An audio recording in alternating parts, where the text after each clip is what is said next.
name is Justin Vasilevas with UPCLIK Marketing, and welcome to today's edition of Property Marketing Minute.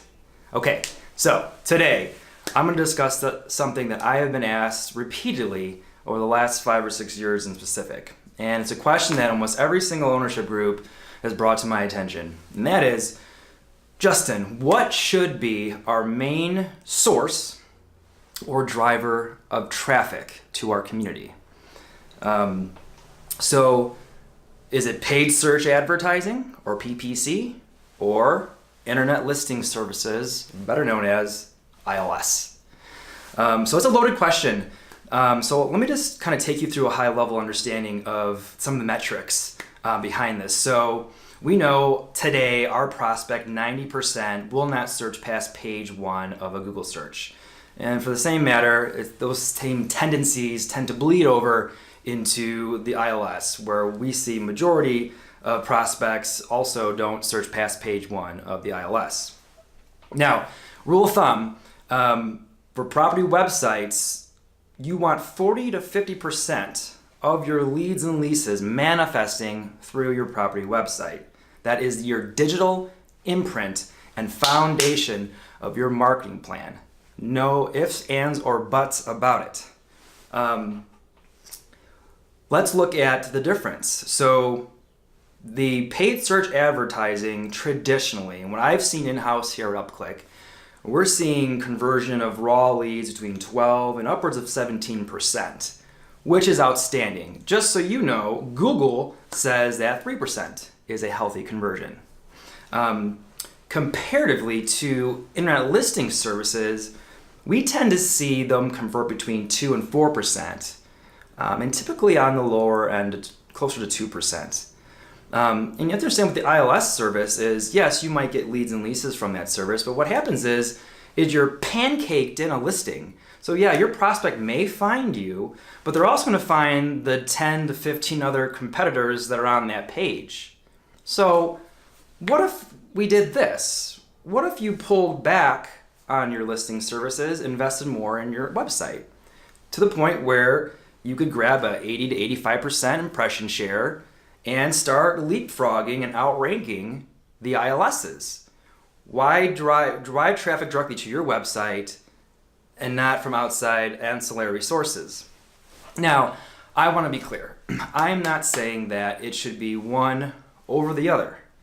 What I'm trying to instill here is that it's important to identify what your primary sources of traffic is and what your complementary sources of traffic is. And it's really going to depend a lot on the intention of your community. Is it a lease up? Is it a renovation? Is it stabilized? There's different approaches. But traditionally, what you really want to achieve is a balance. So for an example, what I mostly see with lease ups, it's a little bit different.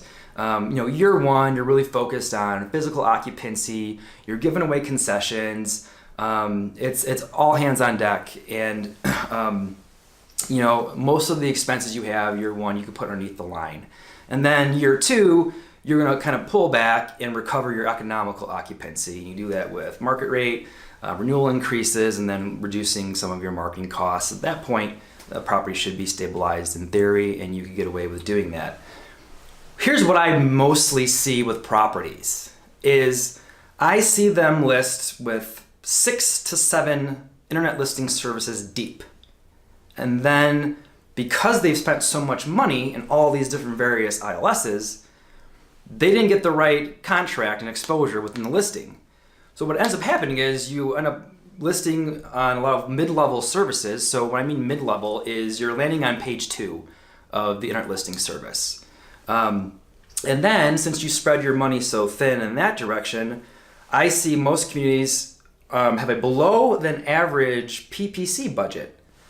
So you have a below average PPC budget, and you are on most likely page 2 of internet listing services. So you don't have the digital visibility needed. And what happens at this point is you're kind of hemorrhaging at both angles. What should happen is you look at your 6 to 7 internet listing services and perform a cost per lease analysis. Anything over $400 would be considered an unhealthy cost per lease. I'm going to cover that in another video. Budget Bootcamp coming in August. So I would take a cost per lease analysis and analyze how your dollars are working for you. I would say, based on my research, if you're on mid-level packages and you have a low PPC budget, your average cost per lease, in my experience, is between $800 and $1,200. So right there, your dollars are not working smarter and harder for you.